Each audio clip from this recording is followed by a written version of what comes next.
Welcome back to the channel for another customization project. Today's custom is a lot different from what you're used to seeing, and I'll be creating a pair of Bespoke Air Jordan 4's. In order to create these Jordan 4's, I'll be removing the soles off of these Nike Air Flight 89s. This will be my second Bespoke custom ever, and the idea behind this is that I'm creating 20 pairs of Jordan 4's with a 420 theme. Today's strain that I'm taking inspiration from is one of my personal all-time favorites, Tangie. Let's start off by getting the soles off of these Air Flight 89s.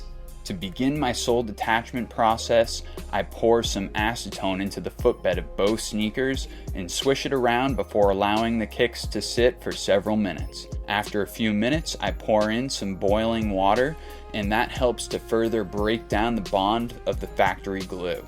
Pulling out a bone folder, I help to gently pry the uppers away from the midsoles before starting to pull them off the rest of the footbed. Once I get to the toe cap, I utilize a razor blade to help to cut out the factory stitching and complete my detach. The detaching process for the sole is a little bit challenging, but I got a nice clean detach, and now it's time to prep up the soles so I can get them ready for a reglue for the end of this project. For the midsole prep, I utilize a Dremel tool with a grinding bit, and with light pressure, I help to grind away all of the factory glue to the best of my ability. I follow that up with some acetone on some cotton balls to remove any remaining debris or factory glue. So I am officially over at San Diego Custom Footwear studio right now, and I had picked out the colors that I'll be using for these builds, and I picked out the materials. I didn't get any video of going through that entire process, but I can show you what I was able to come up with. Right here we have the Tangie inspired 420 build. I got all my materials over here set off to the side, so then that way when I get in tomorrow, I'll be ready to go. Cannot wait to make this pair of kicks. It's gonna be absolutely awesome, so stay tuned. Tomorrow morning, I'll be right at you with the next steps, which is gonna be getting my materials cut up and ready to go. My sneaker class just got started. All of the other students just got in. It's gonna be a busy couple of days, got a lot of work to do. So let's take a quick look. You guys can see a little bit of behind the scenes action, and then we'll get started with these projects. Because I was going to be making 2 pairs of kicks in just 4 days, I was working in the storage area of the San Diego Custom warehouse just because I needed a bit more space and I was going to need a bit more time to get everything done. But downstairs, everybody was getting ready for class where they were going to be making some of their first pairs of Bespoke custom kicks. I took a minute to cruise around and take in my surroundings because I knew that I was about to be really busy making these 2 pairs of Jordan 4's. We're just getting started. I need to get to work. I already have all my materials picked out and blocked for where I'm going to place them. I need to start to get cutting right now because I got 2 pairs to make. Everybody else only got 1 pair to make. So there's a lot of effort that's going to be going into this. Let's get to work. The first thing that I needed to do to get this pair of custom sneakers built was to trace out my patterns and begin to cut them. I found that this was actually a lot more challenging than I had initially expected because I chose to use a whole bunch of exotic materials in the builds of these sneakers. These different materials proved to be a lot more challenging to work with than a traditional rawhide leather, and because of this, I had to adapt on the go to try to make sure that I had everything as clean and nicely cut as possible. After a little while, I finally had all of my pieces traced and cut out, and I was ready to move on to the next part of the project. So at this point in time, I've finished cutting my liner, I finished cutting all the pieces for the outer portions of the upper. Now I need to get into my backing. Let's do a quick check-in on what I actually have done so far, and then we will get into the next part of the process. As you can see here, I have all of my materials cut and lined up, and they're starting to come together. But after all of my materials were cut, it was time to get them properly backed so they would be able to provide the correct support for the actual structure of the sneaker. While most of my parts had a self-adhesive backing, some of them I did have to glue on.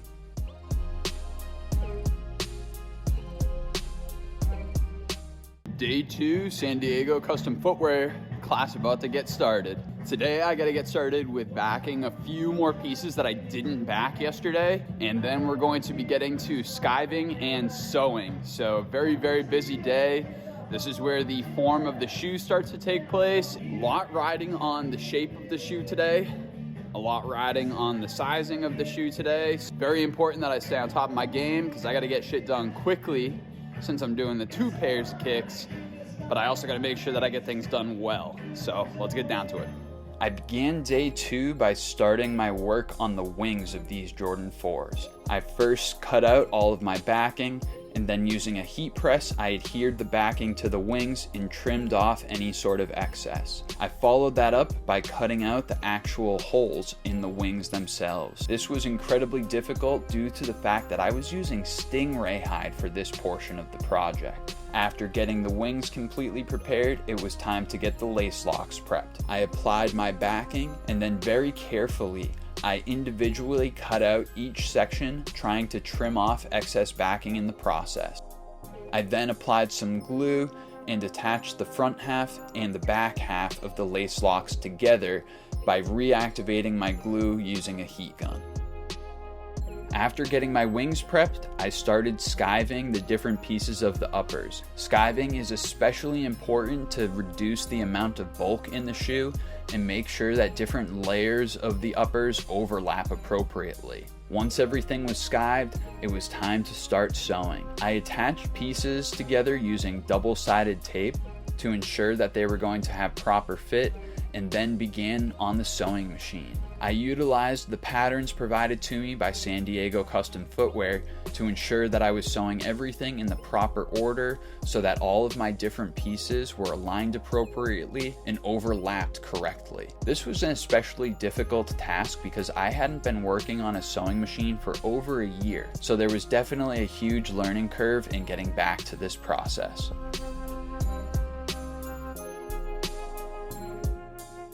Day 3, San Diego Custom Footwear. Finally, the shoes are coming together. They're looking really good at this point in time. Today, I'm going to be closing up the shoes, adding my liners, adding my internal foams, and I'm going to be starting the lasting process. So let's take a quick look where we're at, and then we'll get into some work. So as you can tell, the uppers have been largely sewn together, but I'm still missing any internal supports, internal foams, and a liner.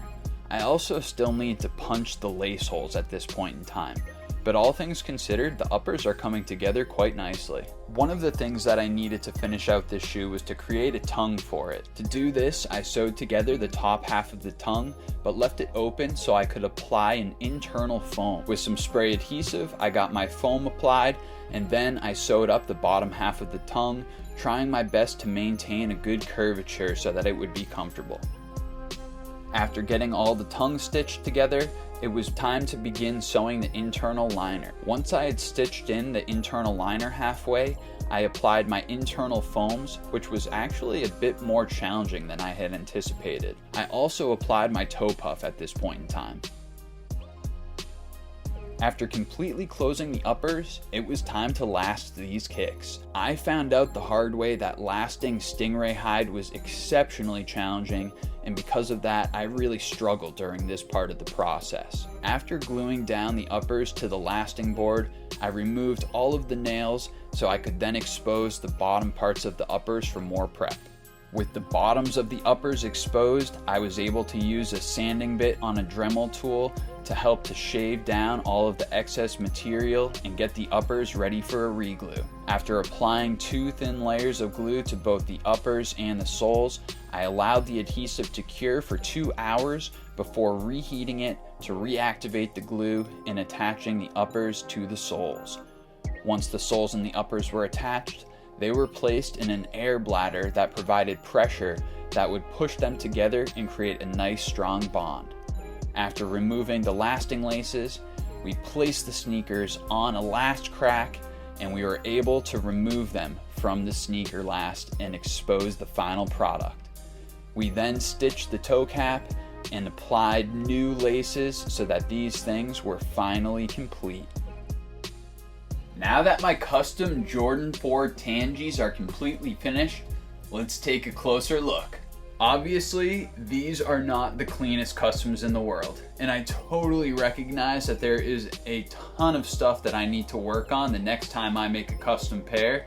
When it came to making this pair of kicks, my goal was to get more familiar with different kinds of materials, as well as getting more used to working with the equipment needed to construct a pair like this. Working with the stingray leather was especially challenging and formed a lot of issues when it came to sewing and lasting the uppers. I made this pair along with the second pair of shoes in only a 4-day period, and because of that, there were a few parts of the process that I had to kind of rush through. My work got a little sloppy in some areas. For creating this as only the second or third shoe that I've ever made from scratch, I'm pretty happy with the way that they turned out. I'm really happy with how much I learned during the process of making these Jordan 4's at San Diego Custom Studios, and I cannot wait to get back there to make my next custom pair. Making this pair of customs was insanely difficult, but also really fun. There were a lot of lessons learned on this pair, and I cannot wait to take that knowledge in making the next custom pair of Jordan 4's in this collection. Thank you to everybody that stuck around until the cold, bitter end of the video today. You guys already know, I'm Sailboat, and I'm out of here.